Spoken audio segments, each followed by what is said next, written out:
I was in the banking industry for 25 years, and throughout that time, I had the unfortunate opportunity to help many people who fell victim to financial scams. The sad thing is that nobody is immune to these types of scams. I've seen both men and women, and young and old, fall victim to a fraudster. For example, I had a man that he was a scientist, and he fell victim to a romance scheme. Fortunately, I was able to prevent him from losing his life savings, but there are many that are not so lucky. I met a newly retired woman. She was a victim of a romance scam as well. And with this case, unfortunately, she lost her entire savings and then some because she was so manipulated by the fraudster that she wouldn't listen to reason at all. In 2020, the Federal Trade Commission received more than $2 million in fraud reports from consumers, according to the website Forbes.com, in an article by Kevin Payne and Daphne Foreman titled 8 Common Bank Scams and How to Avoid Them. As consumers that are concerned with making money and no desire to lose it, my goal here today is to inform you of some of the most common financial scams out there today.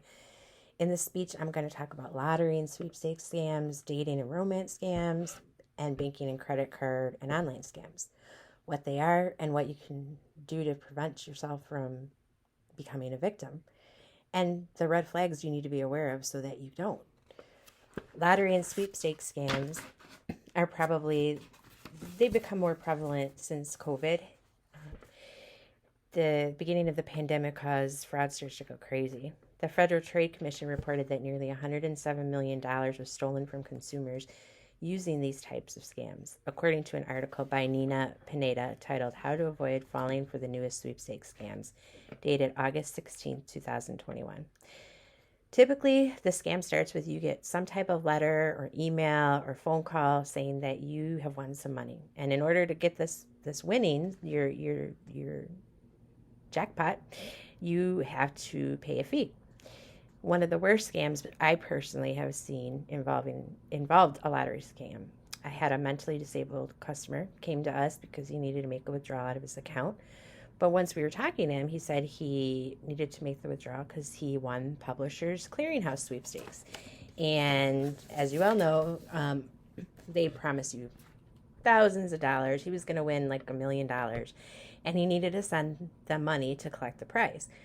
Despite multiple attempts of us trying to prevent it, including we called the police, we tried to not do withdrawals for him, which we really couldn't do much. These fraudsters cleared out the man's bank account, and he was left penniless. And anytime you're asked to pay a fee, you know that it's a scam. This situation sent me home every day so frustrated, so stressed out, because there wasn't anything I could do for him, and he just wouldn't listen.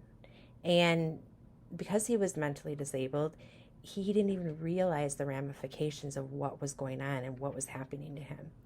Can you imagine if you fall victim to a scam and you know after it was over how you should have seen the warning signs? He didn't, but a lot of people, when they are scammed and after it's all said and done, they're like, how could I be so stupid? You see this a lot with romance scams, especially. I have seen the toll that it takes on a victim financially, but also emotionally. Romance scams, which are like online dating scams, have nearly tripled in the past 3 years, according to the website Norton.com. From an article written by Claire Stover, dated February 4th, 2022, titled Romance Scams in 2022, What You Need to Know, plus Online Dating Scam Statistics. These scams not only rob the victim of money, but they leave them feeling heartbroken and devastated. And they just feel vulnerable and just awful. It's just, most of these people are lonely, and they were so excited to have companionship, and now it was just fake. Believing that that you're now in a relationship with someone that you met online, but never having met the person, the victim starts to trust the scammer. And once they do, the fraudsters start to ask for money. And it starts off with little amounts first, like paying one of their bills. And then it becomes more and more and larger because they're kind of trying to see, how much money this person has. And it stops once the victim realizes what's going on or the money's all gone. To protect yourself from this type of scam, make sure that you know their red flags. The person says they're far away, such in another country. The relationship moves very fast, and the fraudster breaks promises to you. Eventually, they're going to ask for more money, and you're going to need to send it to them. And when you send it to them, they'll ask for it in weird kind of payment amounts. The most popular one I saw was people will ask you to send iTunes cards and send them the codes from the cards. This one always dumbfounded me because I didn't know how these victims didn't stop and think, okay, this just doesn't make any sense. How is iTunes cards going to help them pay, their bills or give them money to travel?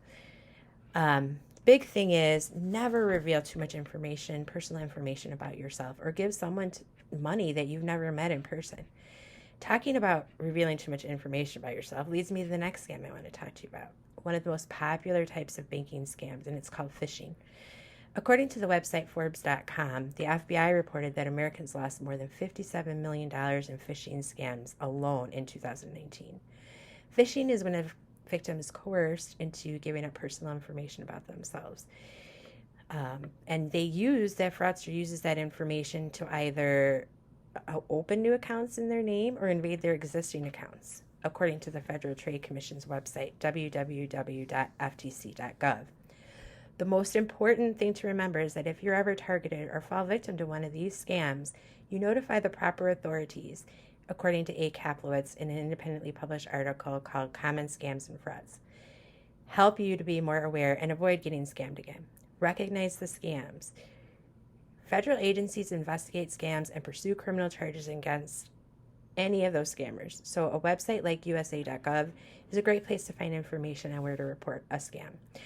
In this speech, I discussed lottery and sweepstakes scams, dating and romance scams, and banking, credit card, and online scams.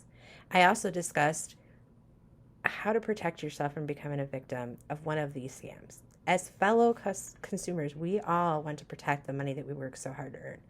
My goal today was to inform you of that scams are out there and they can jeopardize your financial security, and to help you learn how to protect yourself from a scam. In closing, I'd like to leave you with a quote from one of the most successful investors in the world, Warren Buffett. Rule number 1, never lose money. Rule number 2, never forget rule number 1. Thank you for your time today.